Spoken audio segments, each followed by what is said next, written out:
खत्म हो गया है, ज्यादा रन चेस करने हैं, ज्यादा रन का ताक्कुब करना है, तो ऐसे में इसकी स्किल्स जो है वो निखर के सामने आती हैं। और फिर ये सिर्फ ईशान किशन ने भी 50-60 200 मार दिया है। रोहित शर्मा की बात करें, वो भी दो तीन दफा वो भी करते हैं। नंबर वन खबर के साथ जो कि हमारे पास आ रही है, तो नंबर वन खबर आ रही है हमारे पास, वो खबर ये निकल कर सामने आ रही है, क्या कमाल और सुपर डुपर किस्म का शुभमन गिल ने कल 200 मारा। लेकिन वो अकेले खिलाड़ी नहीं है जिन्होंने 200 मारा, इससे पीछे अगर दो तीन दफा वो भी 200 मार चुके हैं।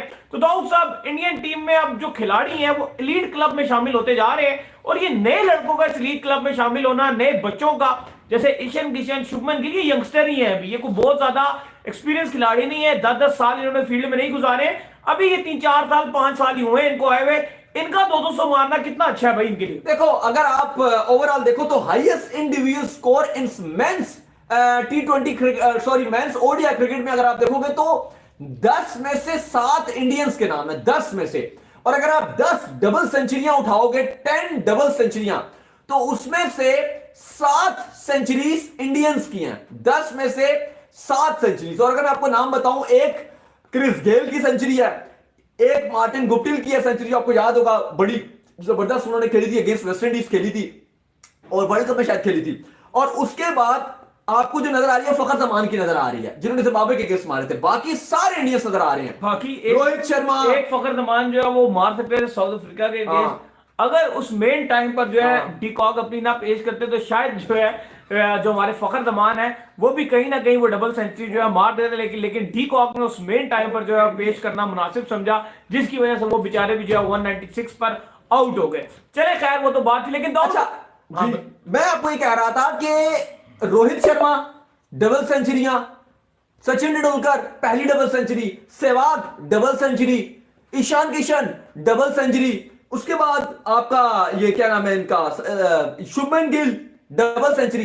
तो भाई हर बंदा ही यहां पे डबल सेंचुरी मार रहा है, सबकी डबल सेंचुरियां आ रही हैं।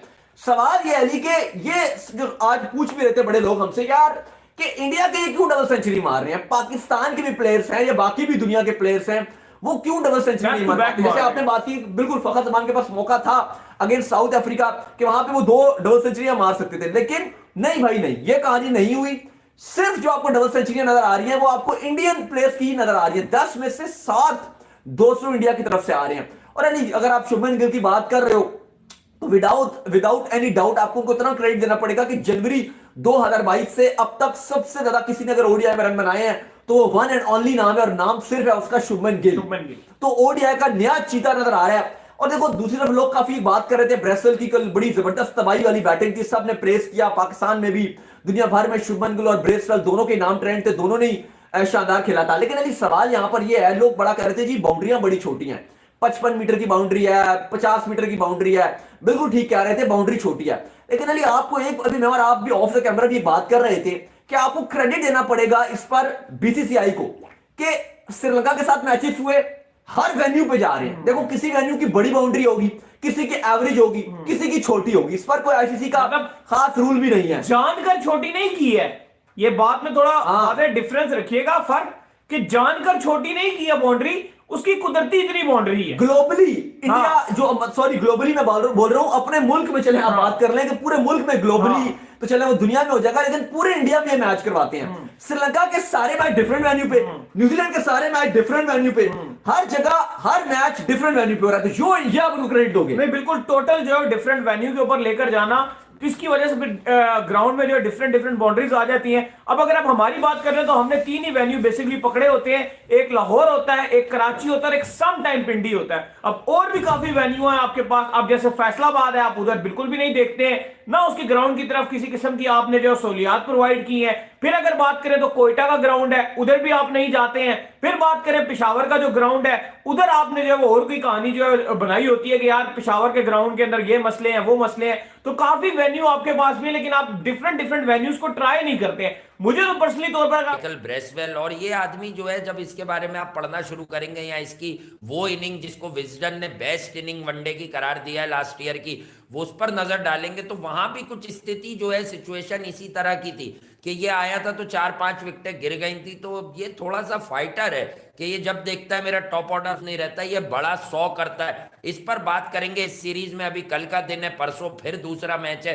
विराट कोहली आगे का बॉल पीछे खेल गए, थोड़ी सी गलती हो गई नापने तोलने की, लेकिन जिस फॉर्म में वो इन्हें, जिस तरह से कल उन्होंने फील्डिंग में एफर्ट्स किए हैं, पॉइंट पे करके जरा सा बात लेके जाएंगे।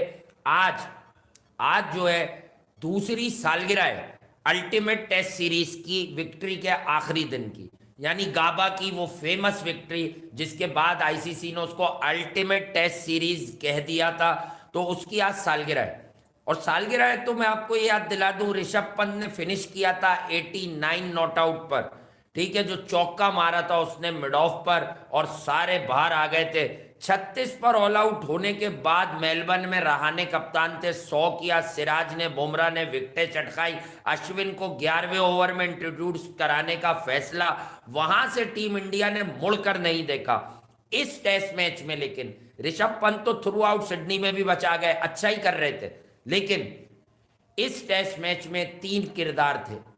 असल में ये गाबा का मैच जो बना था ये पहली इनिंग में बना था। India were struggling, badly struggling, 170 180 for 6, और फिर शार्दुल ठाकुर और होते हैं कि इनको यही नहीं पता होता कि सोशल मीडिया पे कैंपेन चलाने के लिए थोड़ा खर्चा मर्चा करना पड़ता है, वो भी उस लौंडे को नहीं पता।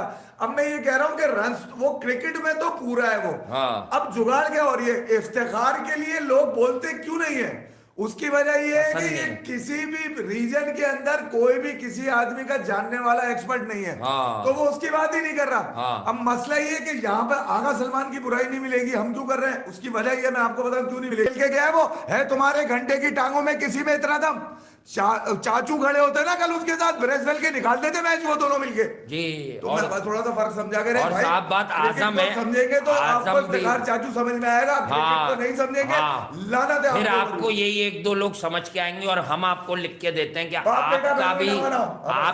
आपके टेन्योर में भी क्रिकेट टीम का अंजाम यही रहेगा अगर आपने बहुत ज्यादा हटाओ इसको, हटाओ। एक अच्छी सोच से तब्दीलियां ना की। चलें, आपसे भी आज ये बात कर दी हमने, जो नए लोग आए आप खुद देख लीजिएगा मोहतरम, आप लोग अच्छे लोग हैं, आप लोग क्रिकेट पैसे दिलाना चाहते हैं, डिपार्टमेंट वगैरह खोलना चाहते हैं, ये आपका बहुत अच्छा इकदाम है, बट इफ्तिखार कहाँ है, एक आदमी पे रख के मैं आप